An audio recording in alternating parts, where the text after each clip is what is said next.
Hello everyone! Welcome back to my channel. If you are new here, welcome. In this channel, we learn Python. So let us start with a very important question that many of you may have asked yourself, or even some of you may be asking yourself right now. Why should I learn Python? What is so great about Python? Is it really worth the time investment? Well, there are many reasons to learn Python in 2022 and beyond, and we'll cover some of those reasons in this video. Let's get started. Python is one of the most popular programming languages today, and it has been for quite a while. But why is it so popular? The answer is simple.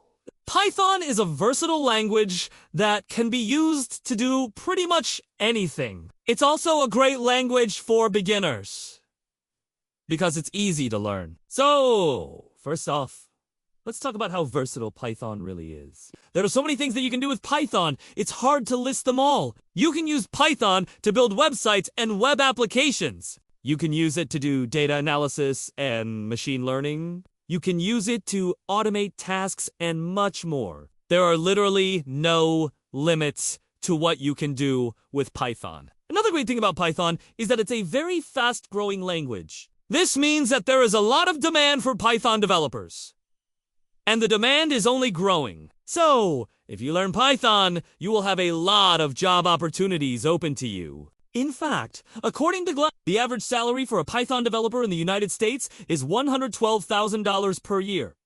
And that's just the average. Many Python developers earn much more than that. So if you're looking for a high-paying job, Python is definitely the way to go.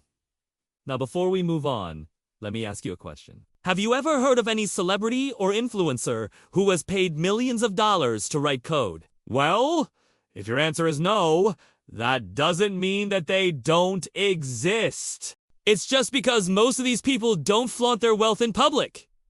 I personally know someone like that, a famous Hollywood actor who is known for his comedic timing and slapstick routines. He is also an excellent programmer and gets paid hundreds of thousands of dollars every year to write code. He once said that he loves writing code more than acting, and that he finds it more challenging and rewarding. So yeah, being a celebrity programmer is a real thing.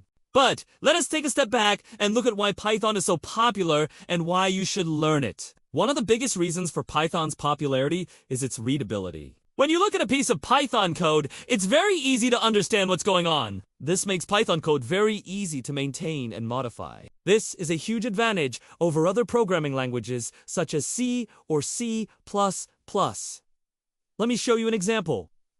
Here is a piece of C code, and here is the equivalent Python code. As you can see, the Python code is much easier to read and understand. Even someone who doesn't know C can look at the Python code and figure out what's going on. This is what I mean when I say that Python is a high-level language. It asks closer to natural language than other programming languages, and that makes it easier to learn and use. Of course, this doesn't mean that Python is an easy language. You still need to put in the time and effort to learn it. But it's much easier to learn than a low-level language like C. Next up, let's talk about the large and active Python community. When you learn Python, you'll become part of a large and active community of developers. This means that you'll always be able to find help when you need it. There are so many online forums and groups where you can ask questions and get help from other developers. Believe me, no matter what kind of problem you run into when learning Python, there is a good chance that someone else has already had that problem and there is a solution available. You can also attend Python meetups and conferences to meet other developers in your area.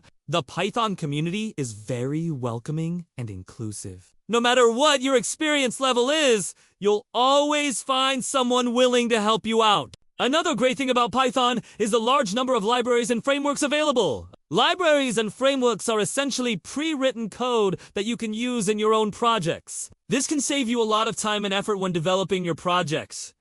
For example, let's say you want to develop a website. You could use a framework like Django to speed up the process. Django is a high-level framework that includes everything you need to write an entire website. With a few clicks, you can generate a complete website with a database, a user authentication system, and much more. Now imagine trying to do all of that without Django. It would take weeks or even months to do the same thing. That's how powerful libraries and frameworks are. Python has a large number of libraries and frameworks available for various purposes. So no matter what you want to do with Python, there's probably a library or framework that can help you out. Speaking of libraries and frameworks, let's talk about the standard library in Python. The standard library is a collection of modules that come with Python by default. These modules contain functions and classes that you can use in your own code. One of the best things about the standard library is how well it's documented. Every function and class in the standard library is fully documented, so you'll never be in the dark when using these modules. If you want to know more about a particular module, simply type help followed by the module name in the terminal. Another great thing about the standard library is the wide range of modules available. There are modules for everything, from math to operating system to web. So no matter what you want to do with Python, there's a good chance that the standard library has a module for that. Let me give you a quick tour of some of the most important modules in the standard library. First up, we have the math module. This module contains functions for performing mathematical operations. Next up, we have the OS module. This module provides functions for interacting with the operating system. For example, you can use the getCode function to get the current working directory. And finally, we have the web browser module. This module provides functions for fetching URLs and parsing HTML.